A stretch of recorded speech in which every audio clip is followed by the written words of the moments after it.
Bueno, vamos a hablar hoy de Alfonso López Pumarejo y su gobierno de 1934 a 1938, vísperas de la Segunda Guerra Mundial, donde está todo el socialismo en su furor. ¿Por qué?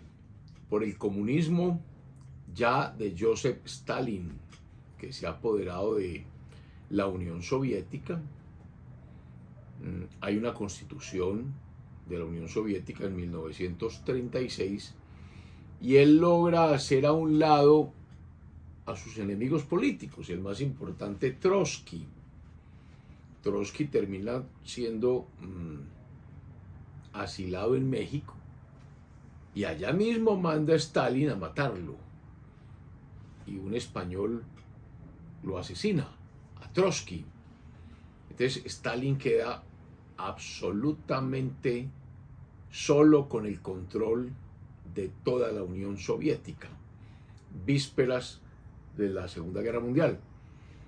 Como él se encargó de asesinar y de hacer a un lado a todos sus enemigos políticos, hubo unas purgas, tremendas purgas, y entonces muchos de los mejores hombres que tenía la Unión Soviética desaparecen. De la Unión Soviética entra en una especie de crisis. Por eso la Segunda Guerra Mundial encuentra a la Unión Soviética más bien floja, y por eso fue tan duro esos primeros años de la guerra en la Unión Soviética, donde Alemania logró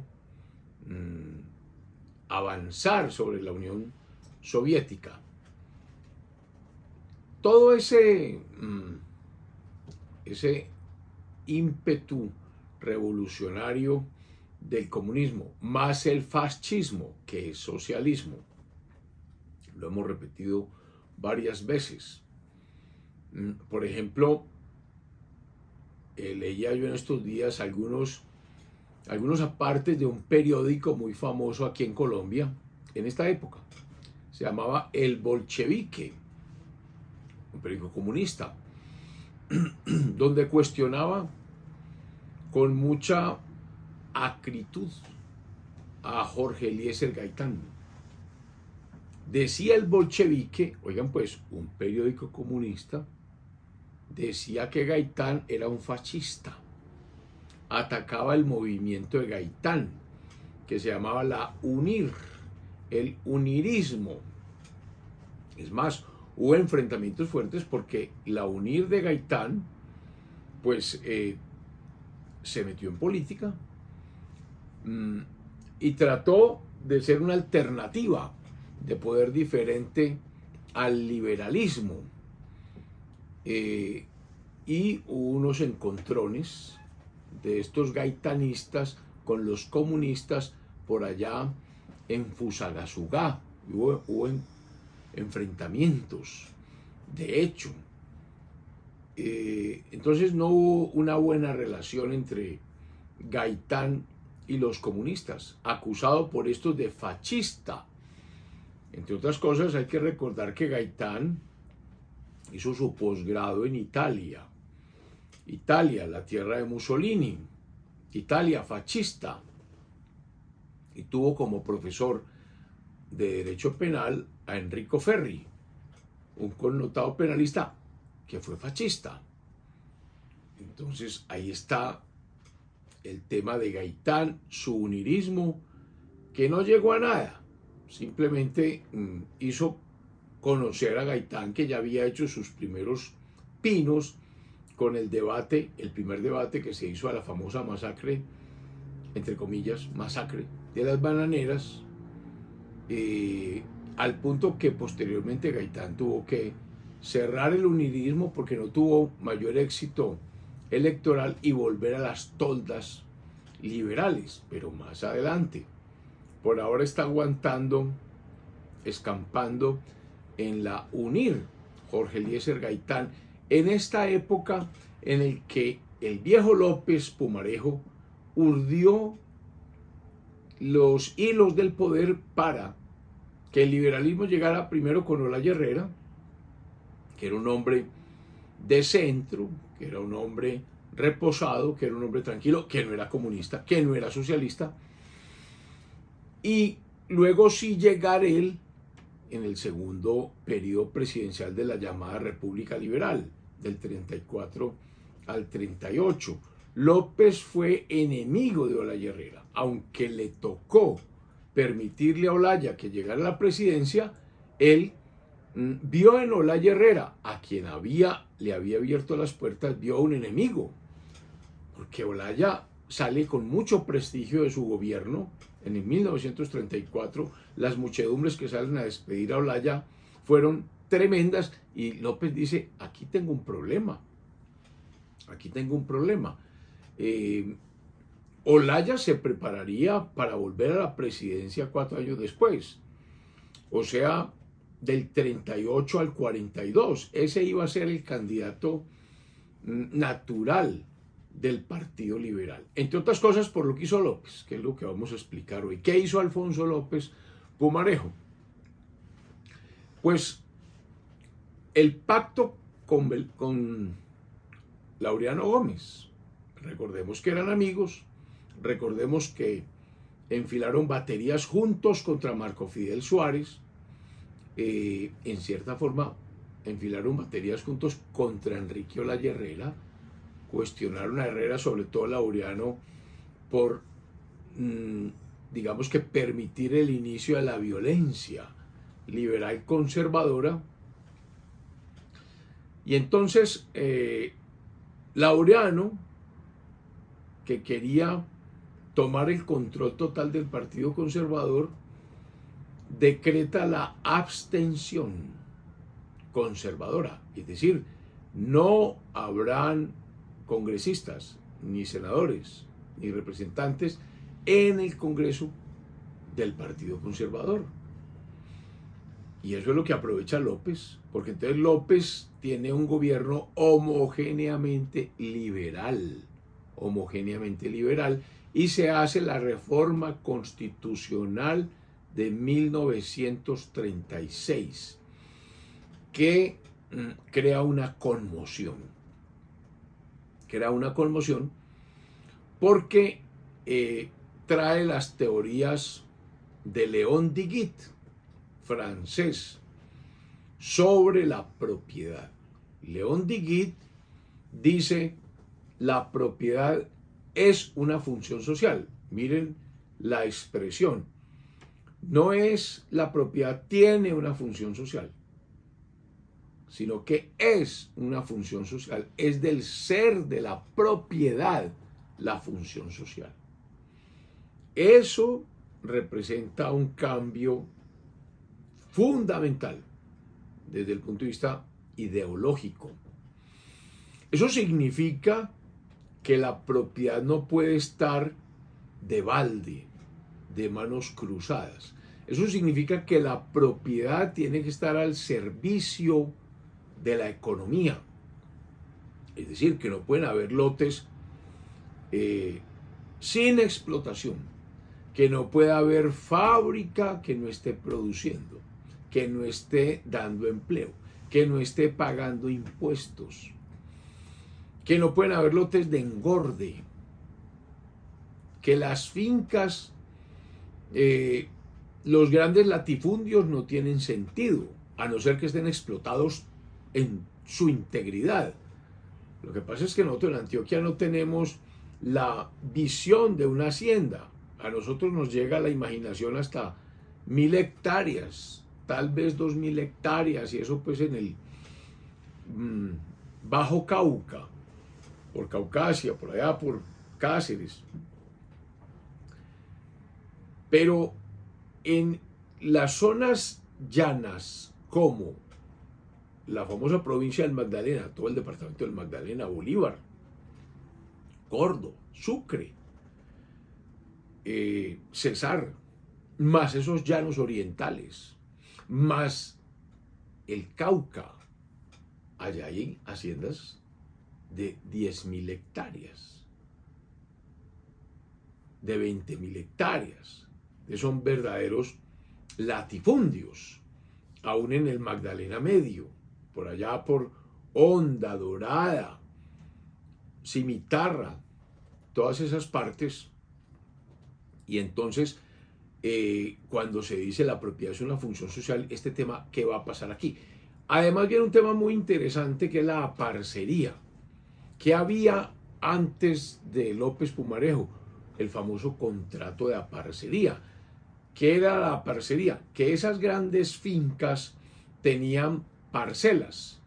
Cuando uno entiende parcela, no es una parcela de 1 hectárea, sino parcelas de 8, 10, 15 hectáreas o más.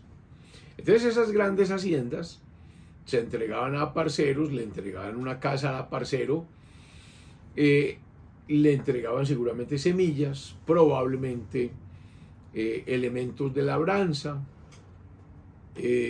herramientas, y esos aparceros sembraban y le entregaban una parte de sus utilidades al dueño de la gran hacienda. Ahí viene conceptos socialistas como que la propiedad es del que la trabaja.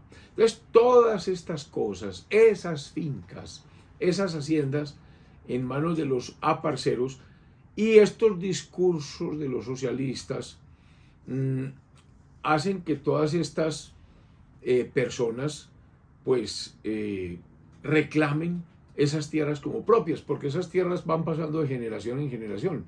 Se muere el primer aparcero y le dejan eso al hijo mayor o al siguiente hijo. Entonces podían pasar 2, 3 generaciones y ellos consideran que eso ya es de ellos, no del gran hacendado, y vienen los conflictos de tierras. De ahí viene la reforma agraria que propone López Pumarejo. Ley 200 del 36. ¿Por qué? Porque el Congreso es homogéneamente liberal, no hay un solo conservador. Entonces, y también el tema de la educación. La educación debe quitársele a la Iglesia Católica, porque la Constitución de 1886 fue una constitución confesional. Siempre se dice, la religión católica, apostólica y romana es la de la nación. Eso lo dijo Miguel Antonio Caro. Y Miguel Antonio Caro parecía un cura o un monje. Miguel Antonio Caro fue el que la redactó. Miguel Antonio Caro, según las actas que yo he repasado de la Constitución del 86, hablaban los otros redactores, Quintero Calderón, Paul, Reyes, Rafael Reyes, Samper, José María Samper, y el último que hablaba era Caro, y lo que decía Caro, eso quedaba consagrado en la Constitución de 1886. Entonces la Constitución del 86 es confesionalmente católica. Recordemos que el catolicismo fue arropado por los conservadores. Entonces los liberales de López se enfrentan a ello y le quieren quitar la educación a la Iglesia Católica y que cada uno tome la religión que quiera. Es decir, la reforma del 36 es una reforma laical, laicizante, no confesional. También juega un papel importante en esta época tan interesante la Guerra Civil Española, porque ha estallado la Guerra Civil Española. Habíamos dejado por allá en el dictador Primo de Rivera. ¿Cuándo acaba la dictadura de Primo de Rivera? Cuando comienza la Primera República Española o Segunda República Española en 1930. Pero fue una república anticlerical. Es que estamos en una época convulsionada ideológicamente. Ese anticlericalismo en España hace que las personas que no quieren saber nada de la Iglesia Católica, quien ha estado en España desde los visigodos, que son cristianos, que vencieron a los árabes, los españoles unidos, que son los reyes católicos, Fernando e Isabel. Esa España entonces entra en una conmoción cuando reclama la educación para sí, cuando reclama las autonomías regionales. O sea, según algunos, algo está atacando la unidad española. ¿Y a quién representa la unidad? La Iglesia Católica. España empieza a sacudirse porque ya están reclamando autonomías para Cataluña, para los Países Vascos, para Galicia, para la región de Valencia, para Andalucía, etcétera, etcétera. Y ese anticlericalismo, la misma época, hace que vengan los excesos. Y en esos excesos, pues vienen ataques a los curas, ataques a conventos, violaciones a monjas, sacrilegios, invadir una iglesia, burlarse de los vasos sagrados, hacer locuras, eso más el licor, las armas, bueno, todas estas cosas hacen que estalla la guerra civil. Viene la rebelión de Francisco Franco, que se convierte en el director de las fuerzas nacionalistas contra las fuerzas que defienden la República, es decir, contra los republicanos. Y aparece el hijo del dictador Miguel Primo de Rivera, José Antonio Primo de Rivera, y crea la Falange. Pues José Antonio Primo de Rivera es capturado, llevado a una cárcel y fusilado. Y eso exacerba los ánimos y estalla la guerra civil española, que dura 3 años, del 36 al 39 aproximadamente. Todo esto juega un papel importante en Colombia, en Antioquia, porque es que Antioquia esencialmente es muy conservadora, muy cercana a la Iglesia Católica. Recordemos los grandes clérigos de la época: Miguel Ángel Builes, de Santa Rosa de Osos, aquella ciudad tan importante de la época. Habían unas ciudades importantes en Antioquia como Medellín, Río Negro, Marinilla, Santa Fe de Antioquia, la capital, Santa Rosa de Osos. Esas son como las ciudades más importantes de allí. Entonces el obispo de Santa Rosa, la diócesis de Santa Rosa es muy importante, más Monseñor Juan Manuel González Arbeláez, que ya pasa a Bogotá como obispo. Entonces, estos entran en la lid ideológica y empiezan a calificar las tesis de López Pumarejo de anticlericales, liberalizantes, socialistas, hasta comunistas.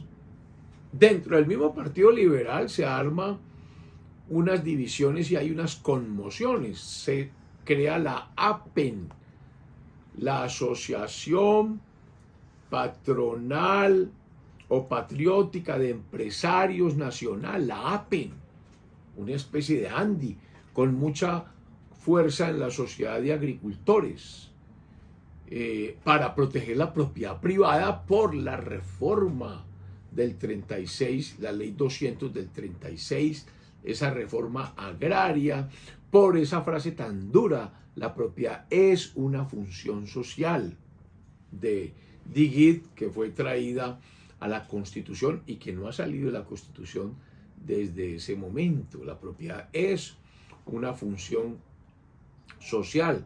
Entonces es una época de mucha conmoción, al punto que la única universidad existente acá en Medellín era la Universidad de Antioquia. Pero allá van las confrontaciones ideológicas. Entonces, una universidad tradicionalmente conservadora como Antioquia, con profesores conservadores, como el doctor Alfredo Koch Arango, que había sido decano de la Facultad de Derecho, profesores como Felicenao Botero, era profesor de Derecho en la Universidad de Antioquia, profesor como Monseñor Manuel José Sierra, que era había sido decano también de Derecho en la Universidad de Antioquia, y otros muchos más. Ven esto tan complejo y se arma ya un debate en la Universidad de Antioquia que 17 profesores conservadores, obviamente, al ver el ataque que le estaban haciendo los estudiantes al doctor Alfredo Koch Arango, que era del consejo directivo de la universidad, Koch, que es acusado injustamente de ser pues fascista, le dicen a Koch, de extrema derecha, cosas que no es cierto, pero al ser acusado de eso, él, y verse como ultrajado, como cuestionado después de haber sido decano, pues ve la situación en el consejo directivo. Hay unos ataques absurdos contra él, le exigen una retractación pública y él siente eso como una humillación. Y entonces dice, no, entonces yo más bien renuncio. Y se arma un zaperoco en la Universidad de Antioquia, porque renunció una persona que había sido decano, renunció una persona importante, el doctor Alfredo Koch Arango, y eso lleva a que todos los profesores de Derecho renuncian. Y renuncian los médicos, eran las dos grandes facultades, Derecho y Medicina, y entonces renuncian los estudiantes. Y se armó un problema en la Universidad de Antioquia, pero tremendo problema. Entonces, los estudiantes salen al centro de la ciudad y obviamente eso genera conmoción, alteración del orden público, cada rato hay manifestaciones. Fuera de eso hay dos congresos importantes de la época en Medellín. 1935, el Congreso Eucarístico. Y en ese Congreso Eucarístico hay buenos oradores, hay obispos importantes, y entonces empiezan a cuestionar las reformas del gobierno, a decir que hay unos excesos, que hay socialismo. Y en 1936 un congreso sindical y el gobierno apoyando el congreso sindical, y entonces aquí se arma un problema de marca mayor, al punto que varios profesores resuelven empezar a reunirse. Se van primero para la sacristía de la Candelaria, la iglesia de la Candelaria, que era la más importante,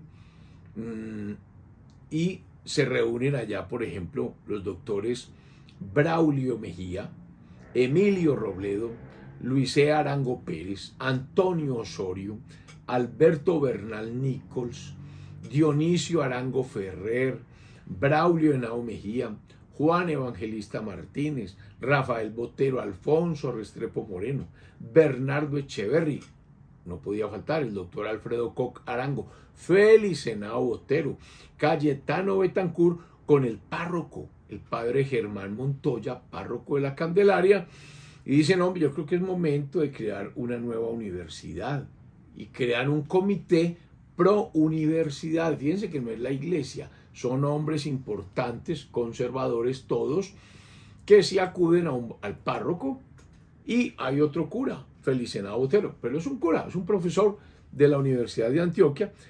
Crean un comité fundador, le asignan responsabilidades, especialmente a Rafael Botero, Alberto Bernal Nichols, Dionisio Arango Ferrer y Alfredo Koch Arango. Estos cuatro son los que se toman en sus espaldas esa misión.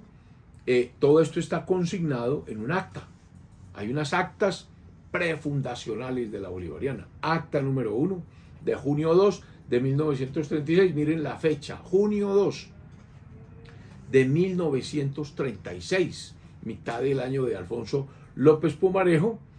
Y esa semilla de junio 2 del 36 hace que a los 3 meses salga tremenda universidad, la Universidad Pontificia Bolivariana de la ciudad de Medellín, que ya va para los 100 años. En 10 años, 15 años, estará celebrando los 100 años. Se trató de acercar a la Iglesia Católica a esa fundación, la Iglesia no quiso. Monseñor Tiberio de J. Salazar y Herrera, con mucha prudencia, dijo que tal vez no era el momento para enfrentarse a un gobierno como el de López Pumarejo. Sin embargo, vio con buenos ojos ello, y aprovechando un concordato de la época de Núñez, el concordato de Joaquín F. Vélez con el cardenal Rampolla, donde se dijo que la Iglesia Católica podía fundar instituciones educativas, sabiendo que López Pumarejo no les iba a dar el permiso. Entonces presionan a la Iglesia para que sea ella la que funde la universidad. Bueno, para terminar lo de esta semana y dejar este tema tan importante,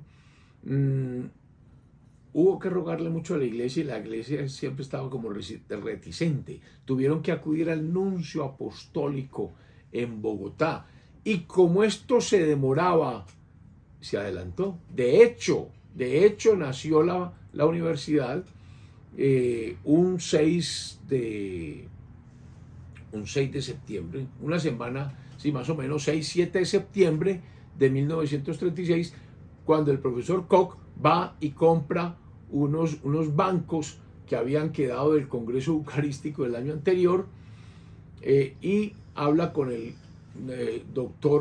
con don Alejandro Ángel, que tenía unas oficinas por allá en Guayaquil, unas oficinas donde estaba ubicada, o unos locales donde estaban ubicadas la llamada Cruz de Malta, que dirigía Koch Arango.